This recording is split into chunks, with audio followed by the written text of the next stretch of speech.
Hi welcome to Kiran TV.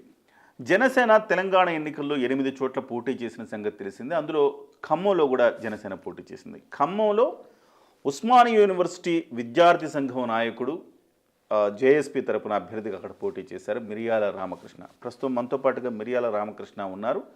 So ఆయన experience ఏంటి, ఆయన మొట్టమొదటిసారి విద్యార్థి సంఘం నుంచి నేరుగా రాజకీయాల్లోకి వచ్చి, చాలామంది అంటుంటారుగా చదువుకున్న వాళ్ళు రాజకీయాలు చేయాలి, చదువుకున్న వాళ్ళు రాజకీయాల్లోకి రావాలి. ఆ తరహాలోనే పవన్ కళ్యాణ్ గారు అనేక మంది విద్యార్థి నాయకులకు ఈసారి అవకాశం ఇచ్చారు. 8 చోట్ల పోటీ చేస్తే అందులో 3 విద్యార్థి సంఘం నాయకులు ఉన్నారు. సో ప్రస్తుతం మనతో పాటుగా మిరియాల రామకృష్ణ ఉన్నారు. రామకృష్ణతో మాట్లాడదాం. రామకృష్ణ నమస్కారం అండి. నమస్తే అన్న. రామకృష్ణ గారు, మీ మొత్తం ఓవరాల్ విద్యార్థి సంఘం నుంచి నేరుగా రాజకీయాల్లోకి వెళ్ళారు కదా. రాజకీయ అరంగేట్రం తర్వాత మీ అనుభవం ఏంటి? ఈ రాజకీయాల్లో మొత్తం మీరు ఫేస్ చేసిన సమస్యలు ఏంటి? ఎట్లా అనిపించింది మీకు?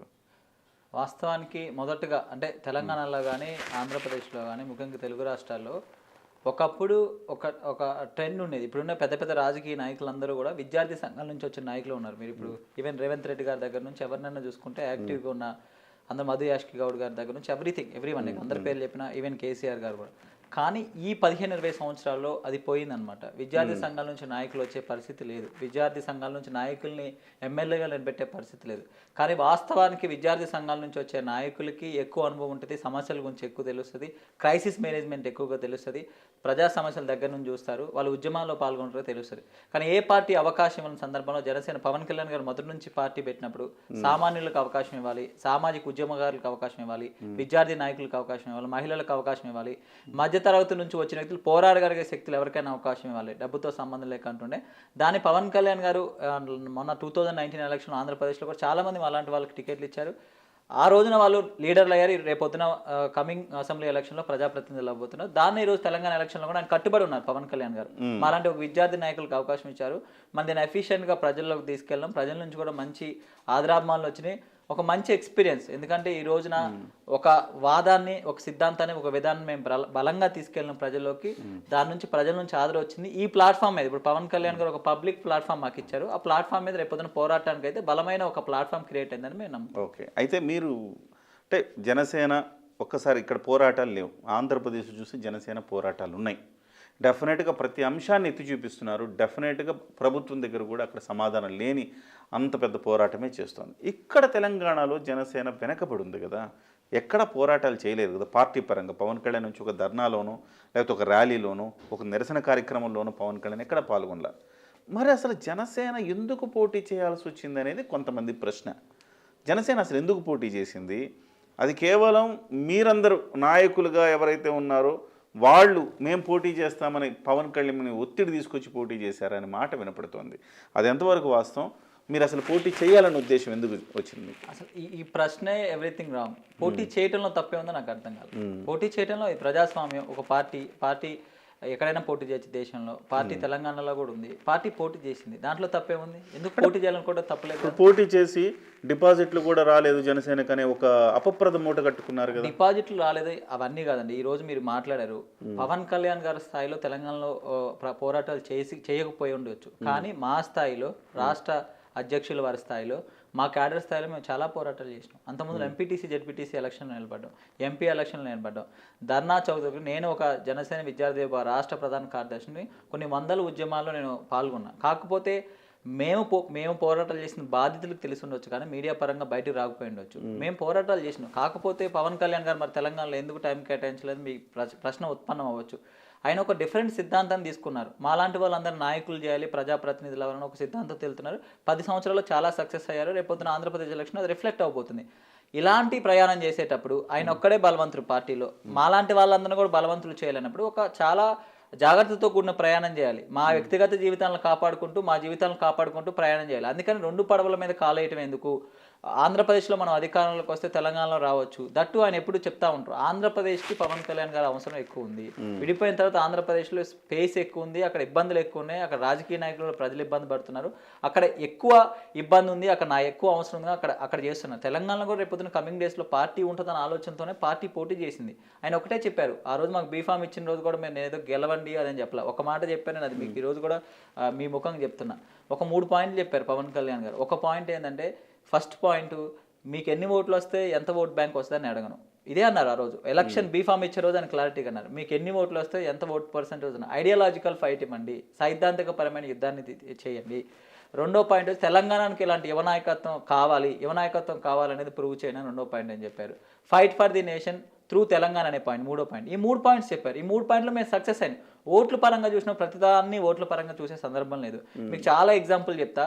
నేను బీజేపీ వారితో మా పొత్తుంది, మేము బీజేపీ వారితో తిరుగుతాం. నేను ఎక్కడ బుక్స్లో చదివినా, మొన్న ఒక బీజేపీ మిత్రుడు కూడా చెప్తా ఉన్నాను అనమాట. బీజేపీ ప్రైమరీ డేస్లో అంటే ఫస్ట్ డేస్లో అద్వానీ గారు, వాజ్పేయి గారు ఏదన్నా స్థానంలో డిపాజిట్లు వస్తే స్వీట్లు పంచుకునేదంట. గెలిచిన వాళ్ళు స్వీట్లు పంచుకోవాలి కదా. నేను కూడా యాక్చువల్లీ మనం బాంబులు పెంచుదాం అనుకున్నా. ఆ రోజు కుదరలేదు కానీ నాకు 4040 ఓట్లు వచ్చినాయి. నేను బాంబులు పెంచుదాం అనుకున్నా. డబ్బు ప్రలోభానికి తట్టుకుని 4040 మంది ఓట్లు వచ్చిందని బాంబులు పేల్చుదామని అనుకుంటే ఆ రోజు వేరే ఇష్యూస్ వల్ల లేట్ అయిపోయింది, పేల్చలేకపోయినా. బీజేపీ ఒక ఐడియాలజికల్ పార్టీ. అంటే డిపాజిట్లు వస్తేనే స్వీట్లు పంచుకునే పరిస్థితి ఈరోజు మేము అంత ఆనందంగా ఫీల్ అవుతున్నాం. ఎందుకంటే మేము తెచ్చుకున్న ప్రతి ఓటి సైద్ధాంతిక పరమైనట్లు 4000 ఓట్లు కానీ మాకు 40,000 మంది ఆశీర్వాదాలు ఇచ్చినట్లు లెక్క. ఖచ్చితంగా ఓడిపోతామని తెలిసే మీరు పోటీ చేశారు. 100% మేము ఖచ్చితంగా 1-2 స్థానాల్లో గెలుస్తాం అనుకున్నాం. కుకట్పల్లిలో గెలిచే అవకాశం ఉంది అనుకుని మేము పోటీ చేసినాం ఖచ్చితంగా. కానీ అక్కడ కూడా మాకు షార్ట్ డే 17 డేసే ఉన్నాయి. మేము ఆ రోజు బీజేపీ వారితో పొత్తు వల్ల కొన్ని ఆలస్యమైంది. మా జనసేన అభ్యర్థులందరూ కూడా 8 మంది కూడా 10వ తారీఖు నామినేషన్ చేసినాం. అంటే లాస్ట్ రోజున నామినేషన్ చేసినాం. వితిన్ 17 డేస్ కూడా వెళ్ళాం. 16 డేస్ ఆఫ్ స్పాన్లో. ఎందుకంటే 28th రోజున ఈవినింగ్ 4కి ప్రచారం క్లోజ్ అవుతుంది కదా. 40,000 ఓట్స్ కుకట్పల్లిలో మాకు వచ్చినాయి. 40,000 ఓట్లు మాకు వచ్చినాయి.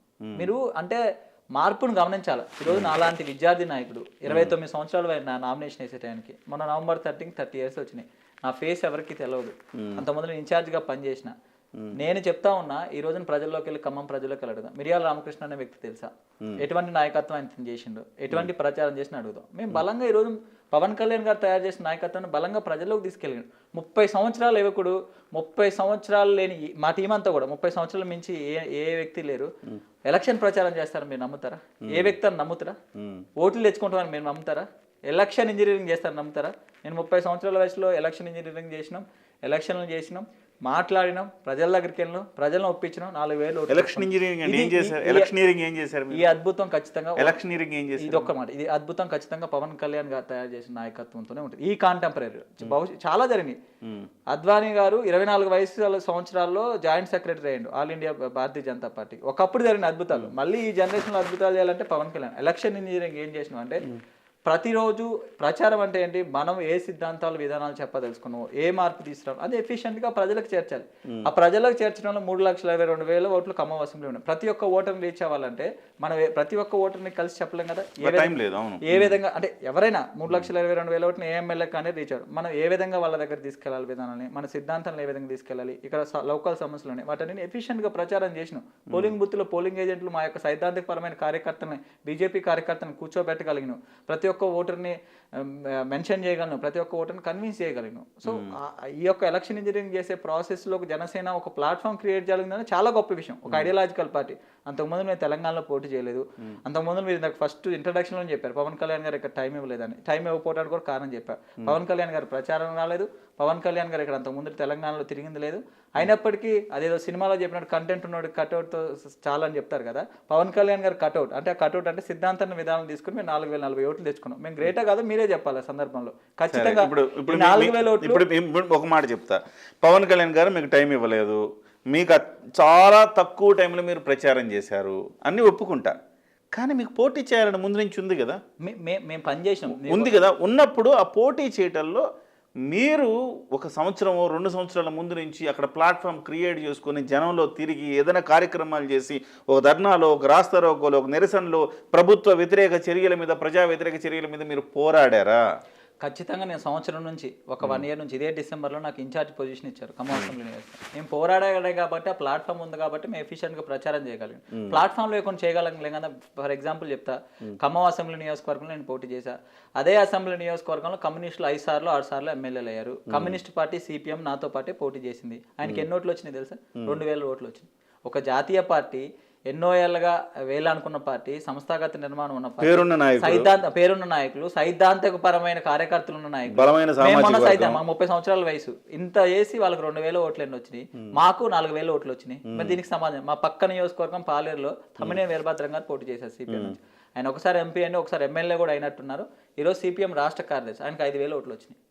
మీరు ఓట్లతో కొలవాలని కానీ మీరు కానీ అనాలిసిస్ కూర్చుంటే ఖచ్చితంగా మేము గెలిచినట్టే. ఈరోజు ఓట్లతో అనాలిసిస్ చేస్తే మేము గెలిచినట్టే. సైద్ధాంతిపరంగా అనాలిసిస్ చేస్తే ఖచ్చితంగా దాని ఇంపాక్ట్ రాబోయే రోజుల్లో తెలంగాణలో కూడా చూడవచ్చు. ఇతర పార్టీలు ఎంత పెంచాయి, మీరేం పెంచారు? మీకు ఇది కూడా చెప్పాలి. ఇతర పార్టీలు 150 కోట్లు ఒక్కొక్క క్యాండిడేట్ ఖర్చు పెట్టిండు. మీరు వెళ్ళండి ఈ రోజు ఎలక్షన్ మైక్ పెట్టి మీకు ఎంత పంచారంటే, తుమ్మల నాగేశ్వరరావు గారు 5,000 పంచారు, పువ్వాడ అజయ్ గారు 5,000 పంచారు. 3,22,000 ఓట్లు ఉన్నాయి. 2 లక్షల ఓట్లకే పంచారు అనుకుందాం. 2 లక్షల ఓట్లు ఇంటూ 5,000, 100 కోట్ల రూపాయలు. ఇంకొక 50 కోట్లు ఖర్చులు కోలేని. ఒక్కొక్క క్యాండిడేట్ 150 కోట్లు పంచి, ఒక ఆయన 80,000 తెచ్చుకున్నట్టు, ఒక ఆయన 1,20,000 తెచ్చుకున్నట్టు, నేను ₹1 పంచుకున్నా 4,000 ఓట్లు తెచ్చుకున్నా. మొత్తం మీకు ఎంత ఖర్చు అయింది? నాది ఒక ఎలక్షన్ కమిషన్ వారు చెప్పింది ఖర్చు కన్నా తక్కువైంది. ఎలక్షన్ కమిషన్ గారు 41 లక్షలు అంత చేసుకోవచ్చు అని ఇచ్చారు. దానికన్నా తక్కువ ఖర్చు అయింది నాకు. సో ఆ టైప్ ఆఫ్ అంటే ఐడియాలజికల్ ప్రాసెస్ చూడాలి. ఈరోజు తెలంగాణలో పోటీ చేయడం వల్ల ప్రజలకు రీచ్ అవుట్ అయినాం. ఈరోజు నేను ఏమంటున్నా, మీరు ఓట్ల పరంగా ఓడిపోవచ్చు, కానీ నేను ఒక్కటే మాట అడుగుతున్నా, మళ్ళీ అడుగుతున్నాను మిమ్మల్ని, మీడియా వారిని ఒకటే అడుగుతున్నాను, అనాలిసిస్ చేసి ఏ మీడియా వారైనా మీ త్రూ అడుగుతున్నాను. ఖమ్మం అసెంబ్లీ నియోజకవర్గంకి వెళ్ళి పవన్ కళ్యాణ్ గారు తయారు చేసిన నాయకుడు, పవన్ కళ్యాణ్ గారు పంపించిన నాయకుడు మిర్యాల రామకృష్ణ గారి మీద మీ అభిప్రాయం అడగండి చాలు. డెఫినెట్ గా నేను వెళ్తాను, అడగండి. ఎందుకు అంటున్నా అంటే అప్పుడు మీకు జనసేన తెలంగాణలో పోటీ చేసి విజయం సాధించింది లేదో మీకు అప్పుడు క్లారిటీ వస్తుంది. నేను చెప్తున్నా, మొదటి రోజు వెళ్ళినప్పుడు పవన్ కళ్యాణ్ ఈ యొక్క యువకుడు కూడా కాదు, ఇక నేను చెప్పాలంటే ఈ యొక్క పిల్లోడికి ఎందుకు ఇచ్చింది సీటు అనే దగ్గర నుంచి, ఓహో ఈ పిల్లోడికి అందుకే ఇచ్చారా, ఇంత నాయకత్వం ఉంది, ఇట్లా మాట్లాడగలరు, విధానం మీద మాట్లాడగలరు, ఎంత ఎఫిషియెంట్ గా ప్రచారం చేయగలరు, ఇచ్చారనే స్థాయి నేను తీసుకురాగలను. అప్పుడు పవన్ కళ్యాణ్ గారు తయారు చేసిన నాయకత్వం అనేది ఐడియాలజికల్ ప్రాసెస్ లో చూడండి. ఇంకా మీకు బెస్ట్ ఎగ్జాంపుల్ చెప్పాలి, మీరు తక్కువ ఓట్లు వచ్చినాయని చెప్తా ఉన్నారు. ఈరోజు ఒక డిఫరెంట్ సిచ్యువేషన్ తెలంగాణలో ఉంది. ఈరోజు కాంగ్రెస్ గెలిచింది అదైతే నేను అనుకోవట్లేదు. కాంగ్రెస్ గెలవలేదు నేను చెప్తున్నా. కేసీఆర్ ఓడిపోయిండు, బీఆర్ఎస్ ఓడిపోయింది. కేసీఆర్ గారిని ఓడించడానికి, బీఆర్ఎస్ నాయకులను ఓడించడానికే కాంగ్రెస్ని గెలిపించేదానికి ఇంకో పరిస్థితి లేదు. ఆ వేవ్లో తక్కువ ఓట్లు వచ్చినాయి. మీకు బెస్ట్ ఎగ్జాంపుల్ చెప్పాలంటే హుజూరాబాద్ ఈటెల రాజేంద్ర గారు ఎలక్షన్ జరిగింది, బై ఎలక్షన్. ఆ రోజు మీకు 5,000 ఓట్లు వచ్చినాయి. ఆ రోజు ఎవరికి? కాంగ్రెస్ పార్టీకి 5,000 ఓట్లు వచ్చినాయి. మా విద్యార్థి నాయకుడే, తెలిసిన విద్యార్థి నాయకుడే పోటీ చేసిన 5,000 ఓట్లు. ఆ రోజు కూడా ప్రతిపక్ష పార్టీ తెలంగాణలో కాంగ్రెస్. ఆ రోజుకి 30% 35% ఓట్ షేర్ ఉంది. మరి 5,000 ఓట్లు వచ్చినాయంటే దానికి సమాధానం ఏంటి? కాంగ్రెస్ పార్టీ వాళ్ళ అధికారం 2 సంవత్సరాలు సంవత్సరాలు అవుతుంది ఎలక్షన్ జరిగి. ఈ రోజు సంవత్సరం అనుకుంటా, ఐ థింక్ సో. మళ్ళీ 23 ఎలక్షన్ జరిగితే 50,000 ఓట్లు వచ్చినాయి కాంగ్రెస్. మరి ఆ రోజు మీరు చెప్పిన 5,000 ఓట్లకి అన్ని నియోజకవర్గాల్లో పడిపోయింది అనుకోవచ్చు కదా. అంటే ఓట్ పర్సెంట్ 10%కో 5%కో కాంగ్రెస్ క్లిష్ట. ఆ రోజు ఈటెల రాజేంద్ర గారు వర్సెస్ బీఆర్ఎస్ ఉంది పరిస్థితి. ఆ సినారియోలో ఓట్లు తక్కువ వచ్చినాయి కాంగ్రెస్ కి. ఇప్పుడు కూడా సినారియో బీఆర్ఎస్ వర్సెస్ కాంగ్రెస్ ఉంది కాబట్టి మాకు తక్కువ ఓట్లు వచ్చినాయి. అట్లానే నాకు 100 మంది చెప్పుంటారండి మా సింపథైజర్స్ కూడా. నేను చెప్తున్నా, అబద్ధం దీంట్లో ఓపెన్ గా చెప్తా. మా సింపథైజర్స్, మా సపోర్టర్స్, పవన్ కళ్యాణ్ గారు అంటే పవన్ కళ్యాణ్ గారి సపోర్టర్స్, మా జనసేన పార్టీ సపోర్టర్స్, ఈ ఒక్కసారికి మావోడు మీన్స్ జనసేన పవన్ కళ్యాణ్ గారు పంపించిన మనిషివే, సింపథైజర్వే, కానీ వీడిని ఓడించాలి అంటే అక్కడ భాష ఎట్లా ఉంటుంది కదా, లోకల్ వ్యక్తిని వీడిని ఓడించాలి, వీడిని ఓడించడం మాకు ప్రైమరీ థింగ్, నీకు ఎప్పుడైనా ఓట్లు వేసుకోవచ్చు, పవన్ కళ్యాణ్ గారికి ఎప్పుడైనా ఓట్లు వేసుకోవచ్చు అనే మాట కొనసాగింది. లేకపోతే ఖచ్చితంగా మూడో పక్షం అంటే డెఫినెట్ గా గెలిచేవాడికి ఒకరిని గెలిపించాలి, ఒకరిని ఓడించాలంటే ఇద్దరు మధ్యనే పోటీ ఉంటుంది. ఆ సిచ్యువేషన్ మూడో పక్షం కొంచెం ఆ సిచ్యువేషన్ కూడా లేదు. వీడిని ఓడించాలనే పరిస్థితి ఉంది. ఇద్దరి మధ్య పోటీలాగా కూడా చూడాల, ఒకటే పాయింట్ పెట్టుకున్నారు. వీళ్ళిద్దరి మధ్య పోటీ అనే దానికన్నా ఒకరిని ఓడించాలనే పాయింట్ పెట్టుకున్నారు. లోకల్ నాయకులు పువ్వాడ అజయ్ గారి మీద తీవ్ర వ్యతిరేకత ఉంది.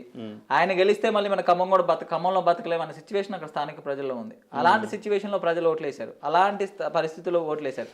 అలాంటి పరిస్థితులు రాకూడదని మేము కోరుకుంటున్నాం. మేము ఏదో జనసేనగా ఏం కోరుకుంటున్నాం అంటే, ప్రజలు ఒక ప్లాట్ఫామ్ మీద ఓటేసినా అది ఒక నిష్పక్షపాతమైన ప్లాట్ఫామ్ ఉండాలి. ఏ భయాలకి ఏ ప్రలోభాలకి లోన్ అవ్వని ప్లాట్ఫామ్ ని జనసేన క్రియేట్ చేయాలని మొదటి నుంచి అనుకున్నాం. ఆ ప్లాట్ఫామ్ క్రియేట్ చేయాలి ఫస్ట్. ప్రతిసారి ప్రలోభాలకి భయాలకి లోన్ అయితే కష్టం కదా. అవును రామకృష్ణ, ఏంటి నీ ధైర్యం ఏంటి, నీ కాన్ఫిడెన్స్ ఏంటి? నీకు పెద్ద డబ్బులున్న పెద్ద సామాజిక వర్గం కాదు, డబ్బులున్న కుటుంబం కాదు, కేవలం విద్యార్థి నాయకుడివి, పట్టుమని 30 ఏళ్ళు లేవు, పోటీ చేశావు, 4,000 ఓట్లే వచ్చినాయి, అయినా ఇంత కాన్ఫిడెంట్గా మాట్లాడుతున్నాను. అది నాకు పవన్ కళ్యాణ్ గారు ఇచ్చిన సైద్ధాంతిక బలం. ఆ సైద్ధాంతిక బలాన్ని ఎంత శక్తి ఉందో మీ కమింగ్ డేస్లో చూడబోతున్నారు. ఇప్పుడు మీరు ఇదే విషయాన్ని అద్వానీ గారు, వాజ్పేయి గారు స్కూటర్ మీద తిరిగేటప్పుడు అడిగితే, ఈరోజు ప్రపంచంలోనే బిగ్గెస్ట్ పార్టీ అంటే ఎక్కువ సభ్యత్వాలు ఉన్న పార్టీ బీజేపీ. స్కూటర్ మీద తిరుగుతున్నప్పుడు అడిగితే చెప్పలేం కదా. 1 man కరేజ్ మేక్స్ మెజారిటీ అని పవన్ కళ్యాణ్ గారు ఎప్పుడు చెప్తుంటారు. ఒక్కడి ధైర్యం గుంపును తయారు చేస్తే చెప్తున్నారు. ఆ ఒక్క ధైర్యం పవన్ కళ్యాణ్ గారు అలాంటి వాళ్ళని మాలాంటి లక్షల మందిని సృష్టించారు. అంటే ఐడియాలజికల్గా పార్టీ ఎదిగేటప్పుడు దాని ఇంపాక్ట్ మనకు కనపడదు. మీరు ఎక్కడో గుజరాత్లోనో ఉత్తరప్రదేశ్లో బీజేపీ పార్టీ స్టార్ట్ అయినప్పుడు ఇదే క్వశ్చన్ మనం చెప్పలేం. అరవింద్ కేజ్రీవాల్ అనే వ్యక్తి ఆమ్ ఆద్మీ పార్టీ పెట్టినప్పుడు ఎక్స్పెక్ట్ చేయలేం. మమతా బెనర్జీ గారు పెట్టినప్పుడు తృణమూల్ ఆమె ఒక్కతే. అంతే ఒక ఐడియాలజీ అంటే ఏంటండి, ఒక వ్యక్తి ఆలోచన విధానమే ఆ గుంపుకి ఐడియాలజీ అవుతుంది. నేను ఇంటర్వ్యూ మొదలు పెట్టక ముందు నేనేమనుకున్నానంటే రామకృష్ణ ఓటమికి కారణాలు చెప్తాడు, దానికి ఎక్స్క్యూజ్ చెప్తాడు, ఇవన్నీ ఎక్స్క్యూజెస్ చెప్తాడు, కొంచెం ఈసారి గట్టిగా చేస్తాం ఇలా అయిపోయిందని చెప్తాడని నేను అనుకున్నా. కాదు, నాది ఓటమి కాదు అంటున్నాను. బరాబర్ ఓటమి కాదు, ఖచ్చితంగా ఓటమి కాదు. అంటే నాకు అంటే ఈ రాజకీయ పరిస్థితులు చూస్తున్నా పెరిగినాం. ఇప్పుడు నేను ప్రచారంలో కూడా నేను చెప్పిన అనమాట, ఈ తుమ్మల నాగేశ్వరరావు గారు నాకు చిన్నప్పటి నుంచి చూస్తూ పెరిగిన. ఆయన పోటీ చేసే టయానికి నేను పుట్టినో లేదో కూడా నాకు తెలియదు. పువ్వాడజయ్ గారిని చూస్తూనే పెరిగిన, తమ్మినేని వీరభద్రం గారిని, వీళ్ళందరినీ చూస్తూనే పెరిగిన. మేము రాజకీయ పరిస్థితులు చూస్తూనే పెరిగినాం కాబట్టి ఖచ్చితంగా మార్పు రాబోతుంది. ప్రజలు రెడీగా ఉన్నారు, కానీ నాయకత్వం తీసుకోవడానికి ఎవరు రెడీ లేరు. ఆ నాయకత్వం తీసుకోవడానికి జనసేన రెడీగా ఉంది. నేను మళ్ళీ చెప్తా ఉన్నాను, దేశంలో మార్పుకు ప్రజలు రెడీగా ఉన్నారు, తెలుగు రాష్ట్రాల్లో ప్రజలకు మార్పుకు రెడీగా ఉన్నారు. కానీ నాయకత్వం తీసుకోవడానికి ప్రజల నుంచి ఎవరు బయట రాట్లా. అది జనసేన నాయకత్వాన్ని తయారు చేస్తుంది. ఆ నాయకత్వాన్ని జనసేన తయారు చేస్తుంది. మళ్ళీ మీరు అడగొచ్చు, మరి 2018లో ఎందుకు ఓడిపోయారు, మొన్న ఎందుకు ఓడిపోయారు అంటే, ఇప్పుడు మీకు వచ్చాను ఫస్ట్ టైం మిమ్మల్ని కలిసా, నేను మంచోడినండి, మీరు నన్ను నమ్మాలి అంటే మీరు నమ్ముతాను, నమ్మరు. ఒక 6 months కండక్ట్ చూస్తారు, 6 months వీడు ఎట్లా తిరుగుతుండు, వీడు ఎలాంటి వాడు నమ్మే ప్రజలు కూడా అంతే. నేను రాగానే రామకృష్ణ మంచోడిని, చదువుకున్నోడిని, యువకుడిని, మీవాడిని, బీసీ వాడిని అని నమ్మరు. ఒక 5 సంవత్సరాలు చూస్తారు, ఎస్ స్టిక్ అయిందా లేదని చూస్తారు. 10 సంవత్సరాలు చూస్తారు. ఖచ్చితంగా జనసేనను 10 సంవత్సరాలు తెలుగు రాష్ట్రాలు చూసి ప్రత్యేక పరిస్థితుల వల్ల మేము అక్కడక్కడ ఓడిపోతుండొచ్చు, బలంగా నమ్మిన రోజు మాత్రానికి ఒక రాజకీయ విప్లవం రాబోతుంది తెలుగు రాష్ట్రాలు. అది ఆంధ్రప్రదేశ్ నుంచి స్టార్ట్ అవుతుంది. సరే, ఇప్పుడు మీ కాన్ఫిడెన్స్ చూస్తే ముచ్చటేస్తుంది, కానీ 2024, 2023 ఇది 2028 ఈ మొత్తం ఈ రాబోయే 5 ఏళ్లలోని ప్రణాళిక ఏంటి? ఖచ్చితంగా నేను అదే రాజకీయ అంటే ఏ ప్రణాళిక ఉన్నానో నేను, ఎందుకంటే ఇప్పుడు మీరు ఇందాక అడిగారు, ఇన్ఛార్జ్గా నేను పనిచేసినప్పుడు నాకు అంత ఫేమ్ లేదు, ఫేస్ లేదు. ఎందుకు లేదంటున్నట్టు, నేను ఒక సాధారణ రాజకీయ ఫ్యామిలీ కాదు, ఒక సాధారణ కుటుంబం నుంచి వచ్చిన వ్యక్తిని, పవన్ కళ్యాణ్ గారు పంపించిన వ్యక్తిని. ఆ రోజు లేకపోయినప్పుడు కూడా నేను అబ్జర్వ్ చేసిన, ప్రజల్లో తిరిగిన, నా స్థాయిలో నేను చాలా సమస్యలను పరిష్కరించిన, చాలా మంది ప్రజలకు తెలుసు. అవి గమనించిన ఒక సమస్యలనే, ప్రజల నోటి నుంచి వచ్చిన సమస్యలనే, లాంగ్ టర్మ్లో ఉన్న వాటినే నేను ప్రజల దగ్గర తీసుకెళ్ళిన. ప్రచారంలో కూడా అవే నేను ప్రస్తావించిన. మళ్ళీ కమింగ్ 5 years కూడా దాని మీద పోరాడిపోతాను. లాంగ్ టర్మ్ సమస్యలు మీకు చెప్పదలుచుకున్నా.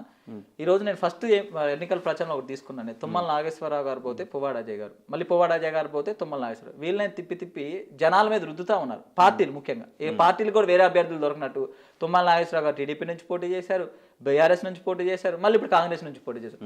అదే పువ్వాడజయ్ గారు కాంగ్రెస్ నుంచి పోటీ చేశారు, బీఆర్ఎస్ నుంచి పోటీ చేశారు, మళ్ళీ రేపొద్దున వేరే పార్టీకి వెళ్ళి పోటీ చేస్తారు. జనాలు విసిగిపోయారు, కొత్త ముఖాలు రావాలని కోరుకుంటున్నాయి, కొత్త వారు రావాలి రాజకీయాల్లోకి జనాలు బలంగా కోరుకుంటున్నారు. ఏ రాజకీయ పార్టీ అవకాశం ఇట్లా మా పార్టీ అవకాశం ఇచ్చింది. నేను కొత్త వాళ్ళని వచ్చినా, మీ బిడ్డగా వచ్చినా, మీ ఇంట్లో, ఎందుకంటే వాళ్ళ అలాంటి కుటుంబాల నుంచి వచ్చిన వ్యక్తి, మీలాంటి కుటుంబాల నుంచి వచ్చిన వ్యక్తిని ఖచ్చితంగా మీరు నన్ను గెలిపించాలని కోరుకున్నా. మళ్ళీ చెప్తా ఉన్నా, కొత్త ముఖాన్ని, కొత్త ఫేస్ని, కొత్త నాయకత్వాన్ని ఖమ్మం జిల్లాలో మేము తయారు చేయబోతున్నాం, థర్డ్ ఆల్టర్నేటివ్ని క్రియేట్ చేయబోతున్నాం. అది ప్రజలు కోరుకుంటా ఉన్నారు. సెకండ్ పాయింట్ వచ్చేసి, జనసేన సిద్ధాంతం ఏంటంటే అన్ని వర్గాలకి సమానంగా రాజ్యాధికారం రావాలి. అన్ని వర్గాలలో కూడా లీడర్లు అయితేనే అన్ని వర్గాల నుంచి ప్రజాప్రతినిధులు రిప్రజెంటేషన్ ఉంటుంది. ఇప్పుడు వడ్డేర పవన్ కళ్యాణ్ గారు ఇప్పుడు ఒకసారి ప్రస్తావించారు, నాకు బాగా గుర్తు. ఆయన చెప్తే నాకు ఆ రోజు నేను చదువుకున్న వ్యక్తినైనా నేను ఎందుకు ఇవన్నీ తెలియలేదు అనుకున్నా. హైదరాబాద్ నగరాన్ని మొత్తాన్ని కట్టిన వడ్డేర సామాజిక వర్గానికి ఒక్కళ్ళు ఎమ్మెల్యే లేదు. ఎంటైర్ హిస్టరీలో ఈ రెండు శాసనసభలు అయినాయి కదా, అప్పుడు ఉమ్మడి శాసనసభ కూడా ఒక్కళ్ళు కూడా ఎమ్మెల్యే వాళ్ళు ఇప్పటి వరకు. ఒక్కరంటే ఒక్కరు. అది పవన్ కళ్యాణ్ గారు అంత మైక్రో లెవెల్ ఉంటుంది. అన్ని వర్గాల వారికి ఎమ్మెల్యే అంటే మీరు రాజ్యాధికారం రావాలి అనే ఆలోచన ఉంది. ఇదే ఖమ్మం జిల్లాలో మీరు నంబరు మూడు ఉమ్మడి ఖమ్మం జిల్లా గురించి మాట్లాడుతున్నా, 3 జనరల్ స్థానాలు ఉంటే ఒక్కరు కూడా బీసీ ఎమ్మెల్యే వాళ్ళు ఈసారి. అవునా? ఒక రెండు అసెంబ్లీ నియోజకవర్గాలు కమ్మ సామాజిక వర్గం లేరు, ఒక సామాజిక వర్గం రెడ్డి వారు. వాళ్ళకి మనం ఎవరు వ్యతిరేకం కాదు. ఎందుకు వ్యతిరేకం కాదంటే వాళ్ళ రిప్రజెంటేషన్, వాళ్ళు కష్టపడ్డారు, వాళ్ళ ఎమ్మెల్యే లేరు, వాళ్ళ సామాజిక వర్గాలు తప్పు కాదు. కానీ రాజ్యాధికారం తీసుకుపోవడం బీసీ సామాజిక వర్గాలు తప్పు. ఇలాంటి వ్యక్తులకు అవకాశం కల్పించకపోవడం, అంటే బీసీ వాళ్ళకి అవకాశం కల్పించుకోవడం రాజకీయ పార్టీలు తప్పు. కమ్మ సామాజిక వర్గం అని తప్పు కాదు, రెడ్డి సామాజిక వర్గం అని తప్పు కాదు. వాళ్ళ రిప్రజెంటేషన్ వాళ్ళు తీసుకుంటున్నారు. మరి బీసీ సామాజిక వర్గం వాళ్ళకి ఏమైంది? మరి పార్టీలకి ఏమైంది? కానీ మీకు ఒక్క విషయం మీరు అర్థం చేసుకుంటున్నారా, ఎన్నికల్లో పోటీ చేయాలంటే డబ్బు కావాలి కదా. నేను మళ్ళీ అది చెప్తున్నా. ఖమ్మం అసెంబ్లీ నియోజకవర్గంలో మళ్ళీ చెప్తా ఉన్నా, 1956 పుట్టింది ఆ ఖమ్మం అసెంబ్లీ నియోజకవర్గం. ఇప్పుడు వరకు ఒక బీసీ ఎమ్మెల్యే వాళ్ళే. పాలేరు నియోజకవర్గం పక్క నియోజకవర్గం 1950 నుంచి ఒక బీసీ ఎమ్మెల్యే వాళ్ళే, ఒక్క బీసీ ఎమ్మెల్యే. బీసీలో డబ్బులున్న ఇంక్లూడింగ్ కాపు కాపు కాపు అదే నేను అంటుంది అంటే ఇక్కడ మీరు సామాజిక వర్గాలు చూస్తున్నారు. నేను బలమైన సామాజిక వర్గాల్లో డబ్బులు ఉన్న వాళ్ళు ఉంటారు, బీసీల్లో డబ్బులు ఉన్న వాళ్ళు ఉంటే ఇస్తాయేమో కదా. వేరే స్టేట్లలో ఎందుకు అవుతున్నారు, ఎందుకు తెలుగు రాష్ట్రాల్లో అవ్వట్లేదు? వేరే స్టేట్లో చీఫ్ మినిస్టర్లు అవుతున్నారు కదండి, వేరే స్టేట్లో చీఫ్ మినిస్టర్లు అవుతున్నారు బీసీలు. మరి ఇక్కడ ఈ స్టేట్లో ఎమ్మెల్యేలు కూడా ఎందుకు అవ్వలేకపోతున్నారు? 43 మంది రెడ్డిస్ ఎమ్మెల్యే అంటే ఇక్కడ తెలంగాణ బీసీలు తిప్పికొడితే 10% లేరు ఇక్కడ. ఖమ్మం వరకే మీరు కన్సిడర్ చేయమంటున్నారు. ఖమ్మం జిల్లా ముఖ్యంగా తెలంగాణలో కూడా అదే ఉంది. ఖమ్మం జిల్లాలో ఖమ్మం అసెంబ్లీ నియోజకవర్గంలో బీసీలు రిప్రజెంటేషన్ పెరగాలి, బీసీలకు నాయకత్వం రావాలి. ఒక బీసీ నాయకుడిగా, ఒక మున్నూరు కాపు బీసీ సామాజిక వర్గంలో పుట్టిన నాయకుడిగా, బీసీలకు నాయకత్వం వహించే నాయకుడిగా ఖచ్చితంగా నేను ఆ వాదం మీద ముందుకెళ్ళబోతున్నాను. రేపొద్దున బీసీలు నా ఆలోచన అండి, నేను ఏం కోరుకున్నా రేపొద్దున బీఆర్ఎస్ నుంచో పెట్టే వ్యక్తి అయినా లేకపోతే కాంగ్రెస్ నుంచో పెట్టే వ్యక్తి అయినా నేను బీసీ వాళ్ళు బీసీలు పోటీ పడాలనుకున్నాను. ఒక బీసీ వ్యక్తితోనో, ఒక ఎస్సీ వ్యక్తితోనో, ఒక ఎస్టీ వ్యక్తితోనో, ఒక మైనార్టీ వ్యక్తితోనో నేను పోరాటం చేయాలని కోరుకుంటా ఉన్నా. ఎందుకంటే నేను ఇందాకే చెప్పిన రెడ్డి సామాజిక వర్గం కమ్మ వాళ్ళ రిప్రజెంట్ వాళ్ళు తప్పే లేదు, బీసీల తప్పు. పార్టీలు ఈ రకంగా ఇస్తున్నాయి, వాళ్ళనే నమ్ముతున్నాయి తప్ప బీసీలు నమ్మట్లేదంటే అవకాశం. ఇప్పుడు మీరు ఫైటర్ అంటారు, ఎవరో KCR fighter, KTR fighter, Tummala fighter, పొవాడ ఫైటర్, పొంగులేట్ ఫైటర్. నువ్వు ప్లాట్ఫామ్ ఇస్తే వాళ్ళు ఫైటర్ అయ్యారు. మాకు ప్లాట్ఫామ్ ఇవ్వట్లేదు కదా. నువ్వు ఎమ్మెల్యే స్థానం ఇస్తే నేను ఫైట్ చేస్తాను నీకు తెలిసేది, నాకు అసలు అవకాశం ఇవ్వకుండా నువ్వు ఎట్లా ఫైట్ చేయాలనుకుంటావు? సో ఈ వాదం మీద వెళ్ళబోతున్నాం. ఈ ఖమ్మంలో బొచ్చడి సమస్యలు అండి, ముఖ్యంగా ఖమ్మం జిల్లాలో, ముఖ్యంగా ఖమ్మం నగరానికి వస్తే ఉపాధి కల్పన లేదు. ఈ రోజున మొన్న వరకు అయితే కేటీఆర్ గారు వస్తుండే, హరీష్ రావు గారు వస్తుండే, మా పువ్వాడ అజయ్ గారు లేకపోతే వీళ్ళంతా కూడా తుమ్మల నాగేశ్వరరావు గారు మినిస్టర్ చేశారు. ఖమ్మం నగరం హైదరాబాద్ నగరం దీటుగా అభివృద్ధి చెందని చెప్తా ఉండే. ఎంత హాస్యాస్పదంగా చెప్తా ఉంది అంటే, వీళ్ళు ఇప్పుడు ఇంతమంది తుమ్మల నాగేశ్వరరావు గారు అంతమంది మినిస్టర్ చేశారు, ఇప్పుడు మినిస్టర్ పువ్వాడ అజయ్ గారు మినిస్టర్. 100 మందికి ఉపాధి కల్పించే స్మాల్ స్కేల్ ఇండస్ట్రీ కూడా ఖమ్మం నగరంలో లేదు. మీరు నమ్ముతారా? 100 మందికి ఉపాధి కలిగించేది. మా ఖమ్మం నగరంలో ఉపాధి అంటే, మా యువకులకు ఉపాధి అంటే ఏంటంటే, డిగ్రీ చేసినోడు, బీటెక్ చేసినోడు కూడా బట్టల షాప్లో పని చేసుకోవాలా, మాల్స్లో పని చేసుకోవాలా, కిరాణా దుకాణంలో పని చేసుకోవాలా, లేకపోతే చిన్న చిన్న షాపుల్లో పని చేసుకోవడం తప్ప, అరే ఇక్కడ ఒక ఇండస్ట్రీ ఉంది, ఇండస్ట్రీకి వెళ్ళి ఒక 30,000 40,000 సంపాదించాలనే పరిస్థితి లేదు. ఒక్క స్మాల్ స్కేల్ ఇండస్ట్రీ తేలేని వీళ్ళేం రాజకీయ నాయకులు, వీళ్ళేం ప్రజాప్రతినిధులు అడుగుతా ఉన్నాను. సంపాదించాలని హైదరాబాద్ రావాలి అంతే. ప్రభుత్వం అలా హైదరాబాద్, చెన్నై మళ్ళీ చదువుకోవటానికి కూడా మా దగ్గర ఒక యూనివర్సిటీ లేదు. ఖమ్మం జిల్లాలో ఒక్క యూనివర్సిటీ లేదు. మా డిగ్రీ కాలేజ్ ఉందంటే దాని కాలేజ్ నడవదు, దాంట్లో స్టాఫ్ ఉంటారు. ఇంటర్ కాలేజ్ లేదు. కాలేజీలు ప్రభుత్వ రంగానికి సంబంధించి ఒక్క కాలేజ్ అంటే ఒక కాలేజ్ లేదు ఖమ్మం జిల్లాలో. ఖమ్మం నగరమే కదా మా ఖమ్మం జిల్లాకు ఉంది. ఖమ్మం నగరంలో లేనప్పుడు ఖమ్మం జిల్లాలో ఉండదు. విద్యా విషయంలో వెనకబడిపోయినాం. వైద్యం విషయంలో ఒక హాస్పిటల్ ఉంటుంది ఖమ్మం జిల్లా మొత్తం కలిపి, దాన్ని ఒక అసెంబ్లీ నియోజకవర్గాన్ని కూడా దాని సేవలు అందించలేదు. వైద్యం విషయంలో వెనకబాటు. వీళ్ళంతా మినిస్టర్లు చేసిన మాకు 80 సంవత్సరాలు 40 సంవత్సరాలు 30 సంవత్సరాలు రాజకీయ ఉందనుక ఒక్క హాస్పిటల్ కాదు, ఒక 10 హాస్పిటల్ పెట్టలేపారు ఒక్కో నియోజకవర్గాన్ని. సరే, ఇన్ని సమస్యలు ఉన్నాయి కదా, ఈ సమస్యలను తీసుకొని మళ్ళీ మీరు నిరంతరం పోరాటం చేస్తారా? మళ్ళీ ఎన్నికలు వచ్చే ముందు పోరాటం చేస్తారా? రేపటి నుంచే రెడీ అయ్యారు. ఇప్పుడు ఈ 4-5 రోజులు నాకు కొంచెం హెల్త్ బాగాలేదు. మేము అసలు ఆ రోజు ఎలక్షన్ రిజల్ట్ వచ్చిన గంట నుంచే రెడీ అయిపోయింది మా కార్యవర్గం, మేమంతా రెడీ. కానీ ఒక్క మాట అంటే నేను అడగకూడదు, అడగచ్చో తెలియదు, అడగాలనుకుంటున్నా. ఇప్పుడు మీరు ఒక కార్యక్రమం, ఒక పోరాటం చేయాలి, ఒక ధర్నా చేయాలి ఒక సమస్య మీద, ఒక నిరసన ప్రదర్శన చేయాలి ఒక సమస్య మీద. కనీసం 200 మంది మీతో పాటు ఉన్నారన్నారు కదా. ఈ 200 మందికి టీ, కాఫీ, భోజనాలు గట్రా ఖర్చులు అవుతాయి కదా. సో ఒక్కొక్కడు కాంట్రాక్టులు చేసుకొని వ్యాపారాలు చేసుకొని అలాంటి వాళ్ళు రాజకీయాల్లో ఆ వ్యాపారాలు నడుస్తుంటే రాజకీయాల్లోకి వస్తారు. కానీ ఇవాళ జనసేనలో ఉండే వాళ్ళ పరిస్థితి, సాక్షాత్తు పవన్ కళ్యాణ్ గారే సినిమాలు చేసుకుని వచ్చి రాజకీయాలు నడపాలి. ప్రజలే ఇస్తారు. మన దగ్గర నాయకత్వ లక్షణం ఉంటే మీకు చరిత్ర చెప్తుంది. ఈ రోజు తెలంగాణ అసెంబ్లీలో ఉన్న చాలా మంది, ఇందాక నేను టీవీ చూస్తా ఉంటే గడ్డం ప్రసాద్ గారు స్పీకర్ అయ్యారు, ఆయన ఎంపీటీసీ స్థాయి నుంచి ఎదిగారు, ఒక దళిత సామాజిక వర్గంలో పుట్టిన. అట్లా చాలా మంది ఎగ్జాంపుల్స్ చెప్పాలంటే బండి సంజయ్ గారు, ఫర్ ఎగ్జాంపుల్ బండి సంజయ్ గారు. ఇదే క్వశ్చన్ మీరు బండి సంజయ్ గారిని కార్పొరేటర్ పనిచేసేటప్పుడు, కార్పొరేటర్కి వెళ్ళక ముందులో ఎమ్మెల్యే పోటీ చేసేటప్పుడు, నీ దగ్గర ఇల్లు కూడా లేదు కదా చక్కగా బండి సంజయ్, నువ్వు ఎందుకంటే ఇంట్లో కూర్చుంటే అయిపోయేది. ఇప్పుడు మమ్మల్ని అడగకూడదు, ఎందుకంటే జనసేన ఖచ్చితంగా భవిష్యత్తులో దానికి ఆన్సర్ చెప్పబోతుంది. నాయకత్వం, మన దగ్గర నాయకత్వం ఉంటే, మన దగ్గర పోరాడే శక్తి ఉంటే, మన దగ్గర ఫైటింగ్ స్పిరిట్ ఉంటే, ప్రజలు ఎదురొచ్చి ఓట్లు వేస్తారు, డబ్బులు కూడా ఇస్తారు. నేను బెస్ట్ ఎగ్జాంపుల్ బండి సంజయ్ గారు చెప్తా, ఈటల రాజేంద్ర గారు, వీళ్ళంతా అట్లా. నేను పోరాటం చేసే శక్తి నా దగ్గర ఉంటే, నేను ఒక్కడిగా పోరాటం చేయగలని శక్తి ఉంటే, నా దగ్గర పవన్ కళ్యాణ్ గారు ఉన్నారని ఖచ్చితంగా ప్రజలు అవన్నీ అరేంజ్ చేస్తారు. దానికి ఏం ప్రాబ్లం లేదు, వ్యవస్థ అరేంజ్ చేస్తుంది. ఒక మాట చెప్పండి, మీరు ఇంత కష్టపడ్డారు, మీరు దాదాపు సంవత్సరం రోజుల నుంచి మీరు నియోజకవర్గాల్లో కార్యక్రమాలు చేస్తున్నానని చెప్తున్నారు. ఆ తర్వాత వాస్తవానికి పవన్ కళ్యాణ్ గారు గత ఎన్నికల్లో 2019 ఎన్నికల్లో ఏపీలో కానీ ఇవాళ తెలంగాణలో ఇచ్చిన సీట్లలో కానీ చాలామంది మీలాంటి యువకులకి సీట్లు ఇచ్చిన, అది వాస్తవం. అది కానీ బర్రెలక్క అలియాస్ శిరీషకు వచ్చినంత ప్రచారం మీకు ఎవరికి రాలా. కేవలం జనసేన పార్టీ అనే మీడియా మిమ్మల్ని పక్కన పెట్టిందా? చాలా స్థానాల్లో ప్రధాన పార్టీ కన్నా 100కి ఎక్కువ ఓట్లు వచ్చింది. దాన్ని ఎట్లా అంటే నేను అంటుంది ఆమెకు వచ్చిన ప్రచారం ఓట్ల గురించి నేను మాట్లాడట్లా. ప్రతి మీడియా ఛానల్ కవర్ చేసింది. మరి రామకృష్ణ కూడా ఒక విద్యార్థి సంఘం నాయకుడు, నిజాయితీగా పోరాడుతున్నాడు. ఆయన డబ్బులున్న సామాజిక వర్గం కాదు, డబ్బులున్న కుటుంబం కాదు, అయినా నిజాయితీగా పోరాడుతున్నాడు. సో రామకృష్ణ పోరాడుతున్నాడు, సంపత్ నాయక్ పోరాడుతున్నాడు, లక్ష్మణ్ గౌడ్ పోరాడుతున్నాడు. కానీ వీళ్ళెవరూ మీడియాకి కనపడలేదు, కేవలం బర్రెలకు మాత్రమే కనపడిందా? ఆమెకు వచ్చిన ప్రచారం మీకు ఎందుకు రావట్లేదు? అది మీడియాలో ఉన్నదా ఫాల్ట్, లేకపోతే మీరు మీడియాను వాడుకోలేదు? అది మాత్రం నిజంగా బాధ కల్పించింది. మీరు ఇప్పుడు అడిగిన క్వశ్చన్ నిజంగా నేను అనుకుంటా ఉండే అనమాట. పవన్ కళ్యాణ్ గారి విషయంలో తెలంగాణలో ఓడిపోయారు. పవన్ కళ్యాణ్ గారు డిపాజిట్లు రాలేదని మాట్లాడుతున్నారు, కానీ ఒక విద్యావంతులకి విద్యార్థి నాయకులకి అవకాశం ఇచ్చారు. ఈరోజు మా ఉస్మాన్ యూనివర్సిటీలో నాతో పాటు బీఆర్ఎస్ నాయకులు ఉన్నారు, కాంగ్రెస్ నాయకులు ఉన్నారు, అందరూ ఉన్నారు. ఈరోజు అప్రిషియేట్ చేస్తున్నారు పవన్ కళ్యాణ్ గారు. ఈరోజు నిన్న కూడా అప్రిషియేషన్ చేస్తున్నారు. ఎందుకంటే ఏ పార్టీ విద్యార్థి నాయకులకు అవకాశం ఇవ్వలేదు. మీ జనసేన ఇచ్చే అవకాశం సంపత్ నాయక్ గారికి, నాకు అదే ఉస్మాన్ యూనివర్సిటీ నుంచి ఇద్దరికి అవకాశం ఇచ్చారు పవన్ కళ్యాణ్ గారు. అది అప్రిషియేట్ చేస్తున్నారు, అది గ్రౌండ్ లెవెల్లో ఉంది. కానీ మీడియా కనపాల. ఈరోజు మీరు చెప్పారు, నేను ఒక ప్రజల నుంచి అప్రిషియేషన్ వచ్చిందని నేను చెప్తా ఉన్నా. బలంగా ఇన్నిసార్లు చెప్తా ఉంటే ఖమ్మం నగర ప్రజల నుంచి, ఖమ్మం నియోజకవర్గ ప్రజల నుంచి నాకు అప్రిషియేషన్ వచ్చింది. పవన్ కళ్యాణ్ గారికి అప్రిషియేషన్ వచ్చింది. వాళ్ళు ఈ రోజు మమ్మల్ని ఆదరిస్తా ఉన్నారు. మా పవన్ కళ్యాణ్ గారి నిర్ణయాన్ని, నా నాయకత్వాన్ని వాళ్ళు ఆదరిస్తా ఉన్నారు. కానీ నిజంగా మీరు చెప్పినట్టు మీడియా విషయంలో నిజంగా బాధపడతా ఉన్నా. ఈ రోజు నేను ఒక ఉన్నత విద్యావంతుని, బీటెక్ చేసిన, జర్నలిజం చేసిన, LLB చేసిన, జాబ్ చేసుకుంటే నాకు లక్షన్నర శాలరీ వచ్చాయి ఇప్పుడు కల్లా.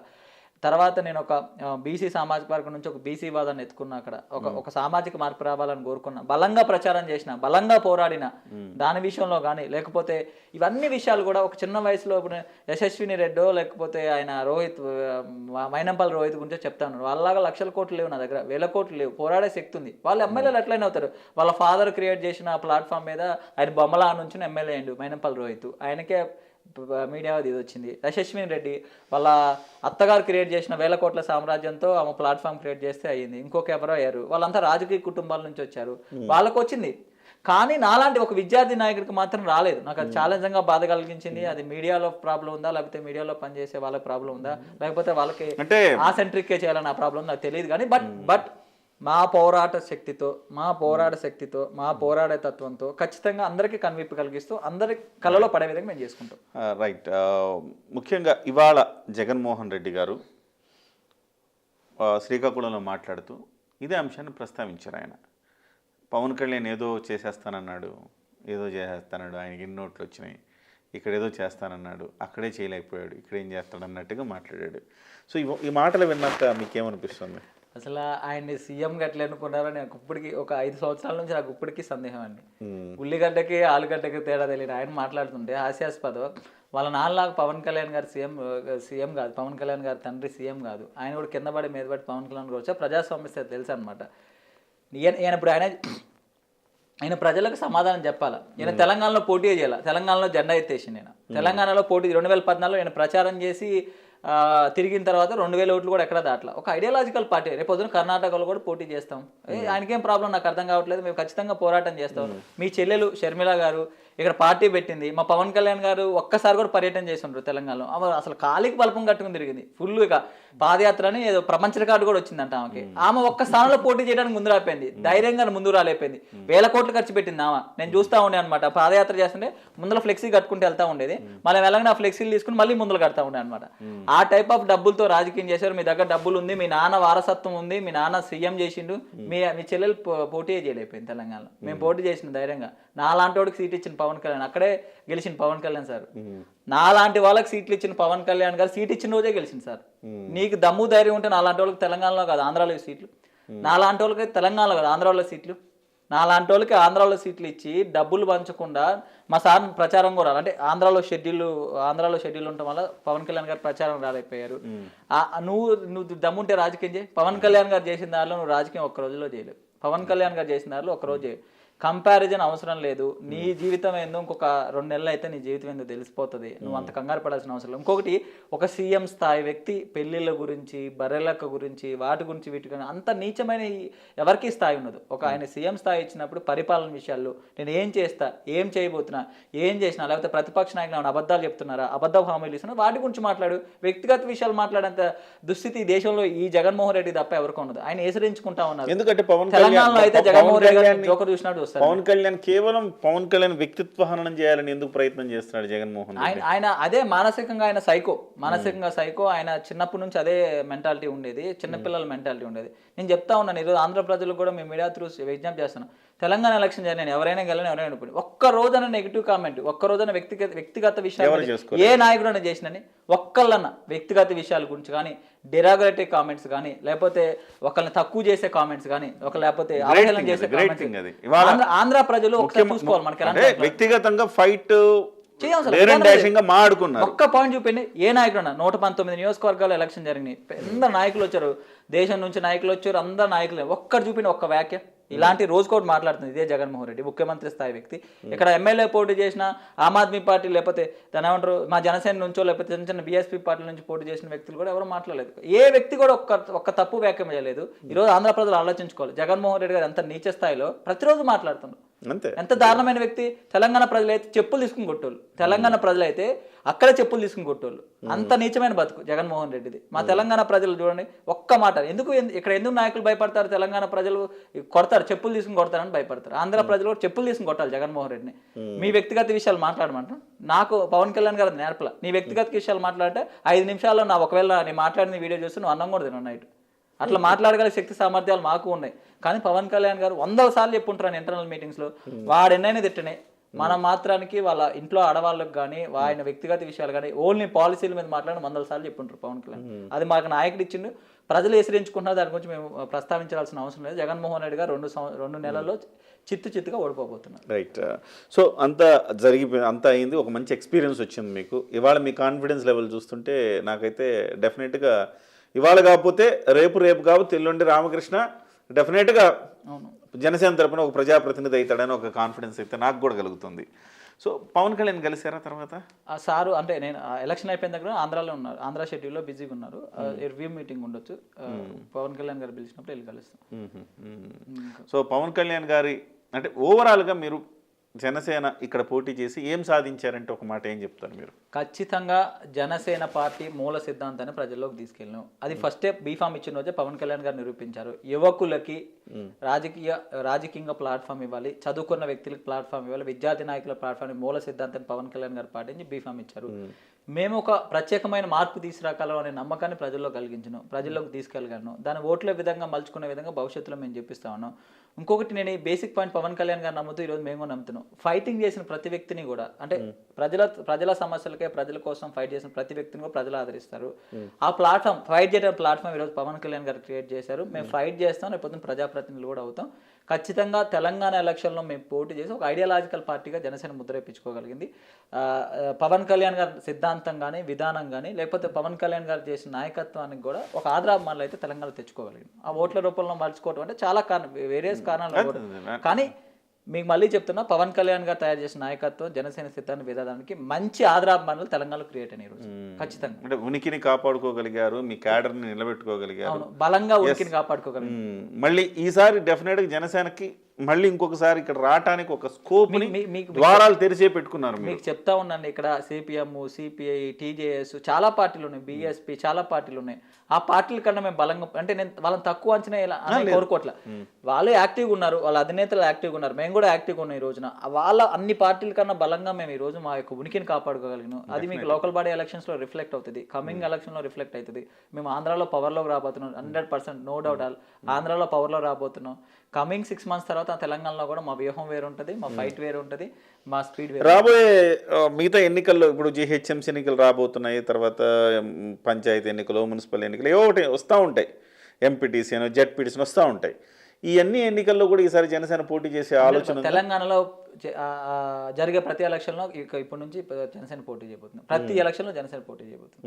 2024 ఏపీ ఎన్నికలు అయిపోయిన తర్వాత ఇక్కడ జనసేన కూడా ఇక్కడ కొన్ని కార్యక్రమాలు ఇక్కడ గట్టిగా రాష్ట్ర స్థాయిలో చేసే అవకాశం ఆలోచన. మొన్న పవన్ కళ్యాణ్ గారు రాష్ట్ర స్థాయిలో చేసే బీజేపీ అంటే మొన్న వరంగల్ వెళ్ళినప్పుడు కూడా పవన్ కళ్యాణ్ బీజేపీ క్యాండిడేట్ ప్రచారం చెప్పారు. 6 months తర్వాత ఆంధ్రాలో ఎలక్షన్ అయిపోయిన తర్వాత ఆంధ్రాలో ఎట్లా తిరిగినో తెలంగాణ అట్లా తిరుగుతాను పవన్ కళ్యాణ్ గారు మాట ఇచ్చారు. ఖచ్చితంగా ఆంధ్రాలో ఏ స్థాయిలో చేస్తున్నామో 6 మంత్స్ అయిన తర్వాత తెలంగాణలో కూడా అదే స్థాయిలో ప్రజా సమస్యల మీద పోరాటం అయితే ఉండబోతుంది. Right that's great and congratulations మీకు. మొత్తం మీద అంటే 4000 ఏదో ఒక సామె ఒక పద్యం ఉంది కదా, గంగి గోపాలు గరిటెడైనను చాలు కడివడైననేమి కర్మ పాలు అని.